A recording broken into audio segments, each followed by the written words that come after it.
Alright, today I want to show you how to clean. This is how I clean ACL soda bottles, especially the ones with the red stains in the label. That painted label can be real hard to get clean. So I'll show you what I do in real time here. We have Barkeeper's Friend, and this is the secret to it. What I do is add some Barkeeper's Friend to my bowl, and I just want to add enough water to make it a paste. I have a lot of people ask me what I use to clean bottles, and this is one of my tricks here. I've been using this for years. Just enough water to make it a paste. So it's kind of like a thick milk or something. It's actually paste on my towel. You can see if I was to rub it on the label, you can see it's kind of pasty. So what I'll do is I may just kind of wet the bottle, and then for the outside of this one I'll clean it with the Barkeeper's Friend. And you can see that label turning white already. It's really good for taking red clay stains out of a label.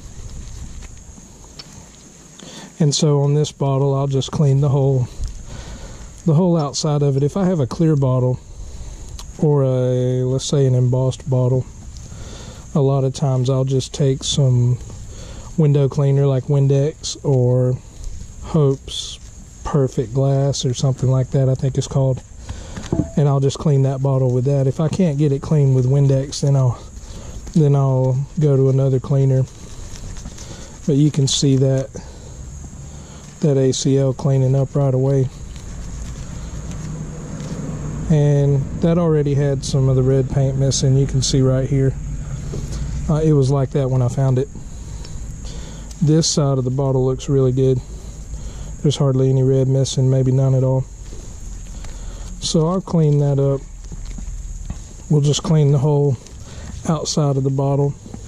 I guess you could say the Barkeeper's Friend, when it's a paste, is kind of abrasive.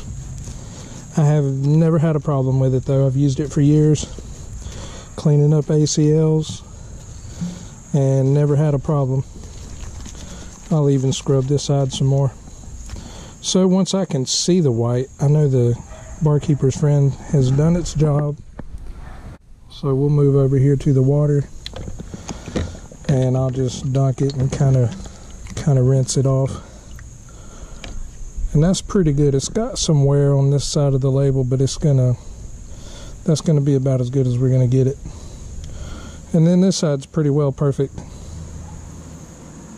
This side was actually the side on this Cheerwine bottle that was laying in the dirt. This side was up when I found it. It laid in the dirt on this side, and this is actually the better side, believe it or not. So we'll just kind of rinse the outside of that. Now what I'll do for the inside is I take some copperhead BBs, and I make sure they're copper plated so that it's not just steel against my glass. But I'll take some copperhead BBs, and I'll line my funnel up and just pour some of those in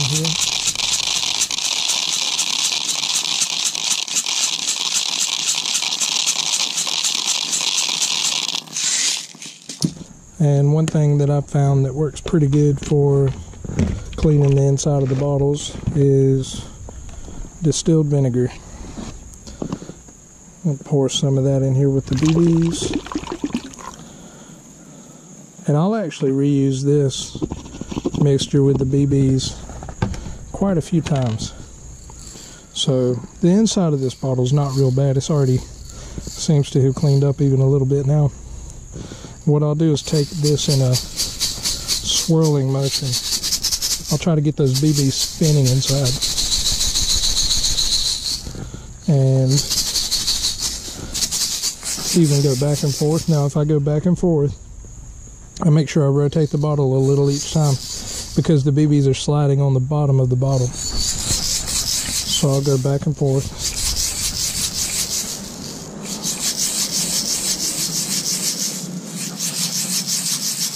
And you can see how dirty that vinegar has gotten inside. You can use water. I use vinegar. I'll use glass cleaner inside the bottles sometimes. It depends on how tough the stuff inside is. I don't use bottle brushes. It's just too much work. I know somebody's going to say it's easy. I don't care. This is the way I like to do it. Everybody has their own method. This one works for me. I've cleaned up a lot of bottles doing it this way. I've cleaned them up for my collection, cleaned them up to resell on occasion. I don't sell very many bottles. Sometimes. At one time I had an antique booth. I was cleaning a lot of bottles, putting them in there for sale. Now if you have a priceless bottle, you may want to find another method for cleaning. I don't know. I've never had any problem with this one, doing it this way. And I have $200 bottles that I've cleaned this way with no problem. I have $5 bottles I've cleaned this way. I've never had a bottle break with the BBs. And I've never had trouble with the barkeeper's friend. A lot of people have said they've had labels come off. I don't do a lot of digging. I do very little digging. But I did dig a 1950s Pepsi out of the ground, let it dry, and then cleaned it with barkeeper's friend on the label. And it looked perfect, turned out great. I didn't have any trouble. A lot of people say to let the ACL dry first. Most of my stuff's going to dry before I get to it anyway. So I wouldn't really know, but I've never had an ACL come off, even straight out of the ground. Not that it can't happen.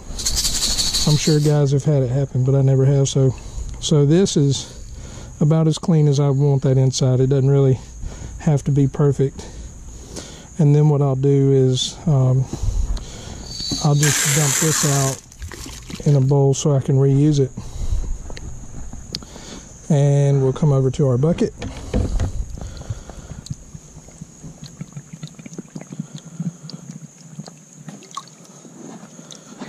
And we'll just clean that up. Sometimes I see a little something in the embossing on a bottle. I'll just scrape my fingernail across it. And that's a pretty well clean bottle. I'd just dry that and set it on the shelf just like it is. Nothing special. Once I rinse it with water, if it wants to leave spots, then I'll just hit it with some Windex or something. You can even dilute your Windex and use it lower strength. It works pretty good, but something else in it besides water sometimes will help them to dry. All right, here it is, all cleaned up and dry, ready to put on the shelf. I think it turned out pretty good. I wish both labels looked like this one, but sometimes that's as good as you're going to get. It already had some wear or maybe some reaction from being in the ground on this side. Actually, this side I believe was up, so it was like half buried. So this side was probably the sun and the rain, and then this side was actually protected by the ground. Yeah. So anyway, I believe this is a 1966 Cheerwine. So it's been around a while. Turned out pretty good. Not a real expensive bottle.